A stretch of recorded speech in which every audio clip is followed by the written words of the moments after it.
పెద్దపల్లి జిల్లా సుల్తానాబాద్ లో బీఆర్ఎస్ శ్రేణులు ఆందోళనకు దిగారు. సీఎం వ్యాఖ్యలకు నిరసనగా తెలంగాణ తల్లి చిత్రపటానికి పాలాభిషేకం చేశారు. రుణమాఫీపై కాంగ్రెస్ పార్టీ హామీ ఇచ్చి మాట తప్పిందని మండిపడ్డారు. రైతులకు రేవంత్ రెడ్డి క్షమాపణలు చెప్పాలని డిమాండ్ చేశారు.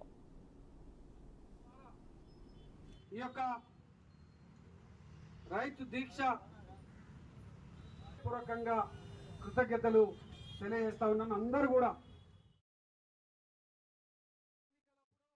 40,000 కోట్లు రుణమాఫీ చేస్తామని ప్రకటించినటువంటి ఇదే రేవంత్ రెడ్డి మళ్ళొక సందర్భంలో 35 కోట్లు 35,000 కోట్లు తోని సరిపోతుందని మాట్లాడినటువంటి ఈ యొక్క రేవంత్ రెడ్డి కేబినెట్ తీర్మానం 26,000 కోట్లు మాత్రమే తీర్మానం చేసి 18,000 కోట్లు మాత్రమే ఇలా రైతులకు ఇచ్చి 100కు 100% చేశాం, 2 లక్షల రుణమాఫీ చేశామని ఇలా మోసం చేస్తూ ఇలా రైతుల నోట్లో మన్ను కొడుతున్నటువంటి ఈ యొక్క రేవంత్ రెడ్డి ప్రభుత్వాన్ని రైతాంగమే గద్దెదించాల్సినటువంటి సందర్భం వచ్చింది.